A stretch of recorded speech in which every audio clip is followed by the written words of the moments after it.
What happened tonight, this is completely BS. This is shame. Shame for the referees, shame for the league to allow this. 23 free throws for them, and we get 2 free throws in the fourth quarter. How's possible that Scotty Barnes, who is all-star caliber player in this league, he goes every single time to the rim with force and trying to get to the rim without flopping and not trying to get foul calls. He gets 2 free throws for the whole game. How's that possible? How are you going to explain that to me? They had to win tonight? If that's the case, just let us know so we don't show up for the game. Just give them a win. But that was not fair tonight. It's so good to be here. I've never been on television. Their coach was absolutely irate about the fourth quarter discrepancy in free throws, 23-2. How did you see did you see it called fairly in the fourth quarter? I felt like they fouled and we didn't. The Lakers vs. Raptors game is causing quite a stir. We're going to get into this, but first I have to set the table and make something perfectly clear. I am removing any and all biases I may have for either team, especially the Raptors, for giving my Pistons their 1 win in the past 2 months. Thank you, Raptors. If not for you, we'd still be losing.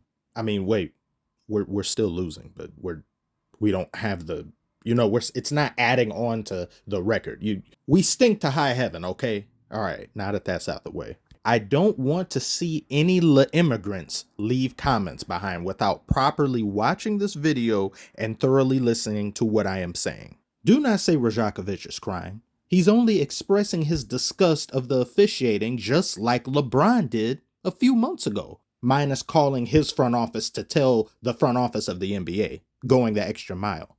And this bears similarity to when the Lakers faced the Warriors in these past playoffs. Lakers had an abnormal, obnoxious amount of free throws over Golden State.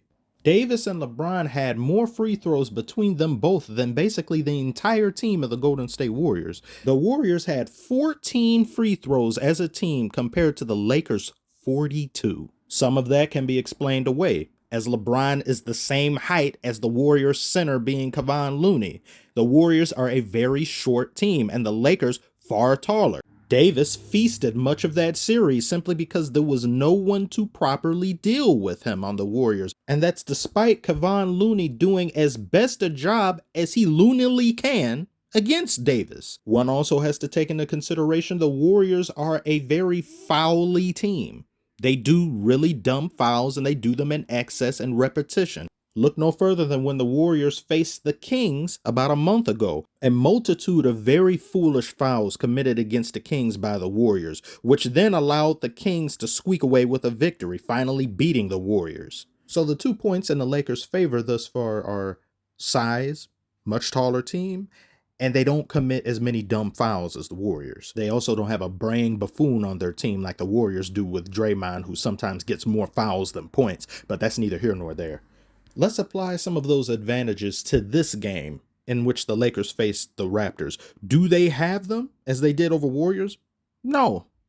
They rebounded the ball basically the same, 37 rebounds to 39 for the Lakers. Both teams respectively shot about the same from three-point range, Raptors 48% to Lakers 44%. Both teams had the exact same number of assists between them, being 34, and the exact same number of blocks, 4 blocks per team. Both teams' field goal percentage is essentially the same. Raptors had 56% to Lakers 54%. But what did the Raptors do exceedingly better than the Lakers, you ask? They had far more points in the paint. 70 paint points compared to the Lakers' 50. The Lakers also turned the ball over slightly more than the Raptors. 15 turnovers for the Lakers, 12 for the Raptors. On paper, this looks like it would be a close game, which it was. Though when adding up all of these statistics and looking at the analytics, one would think the Raptors would measure out a victory in the neighborhood of maybe like 6 to 8 points. But when you look at the fouls, you are then provided with more context as to why the Raptors didn't win. 26 fouls for them and 16 for the Lakers. But even that doesn't tell you the full story, as you would then have to see when these fouls occurred, when these trips to the free throw line took place. The majority of all the free throws gained by the Raptors took place throughout the entirety of the game, minus the fourth quarter. How many free throws did the Lakers get in the final 4 minutes as opposed to the Raptors? The Lakers had 19 free throws to the Raptors 0.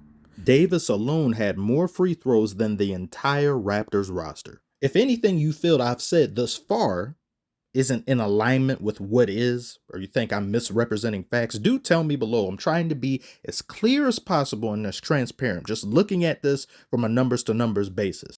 I often hear how LeBron doesn't get calls from the refs as much as he should, and I do agree with that.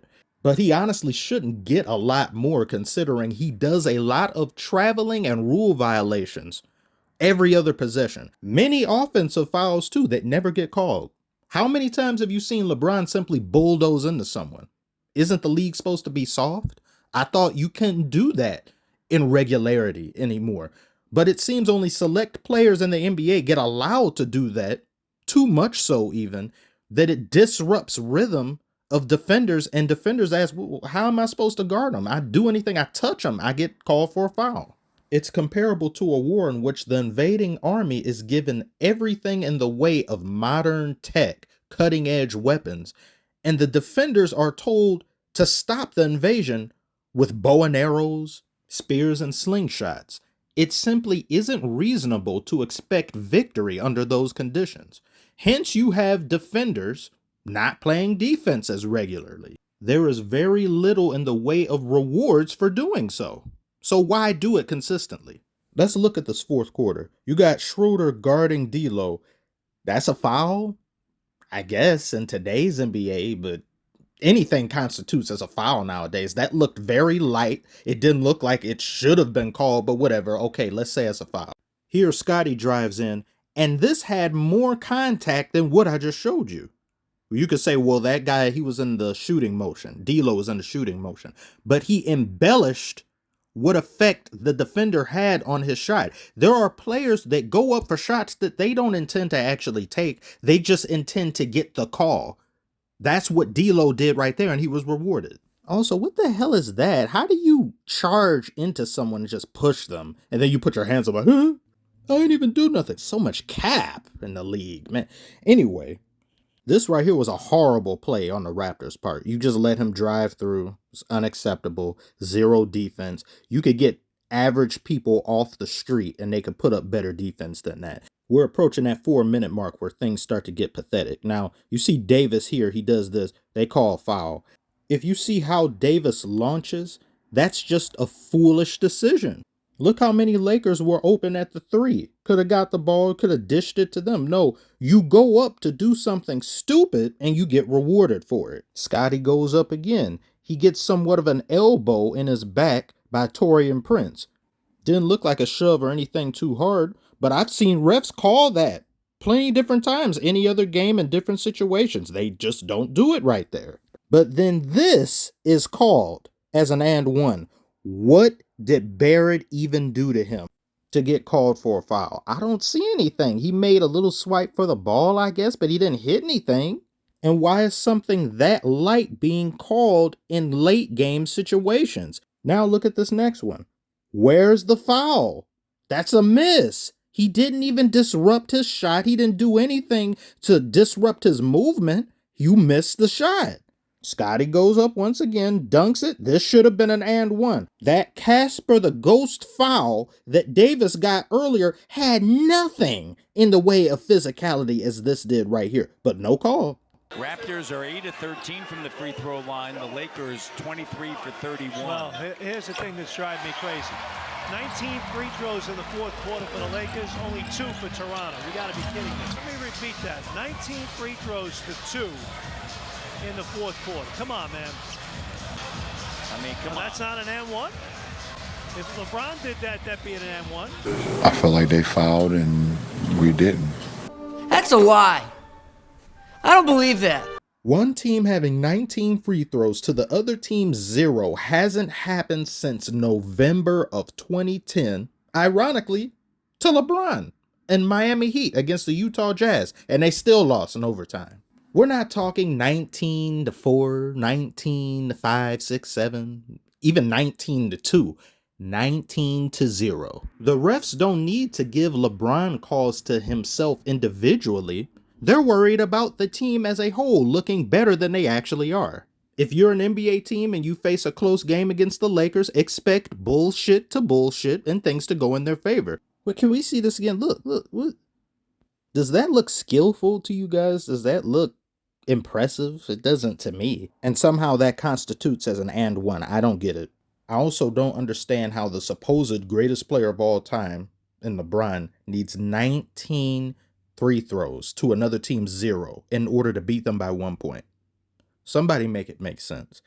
Anyone tell me below if anything that I've said you don't agree with or you think I'm not seeing things properly, because there's just no way a team doesn't commit a foul in the last 4 minutes in a game this close. That's like a single heterosexual man going into a strip club and saying, I didn't look at any girl any type of way. No, just shut up. Shut up. Yes, you did.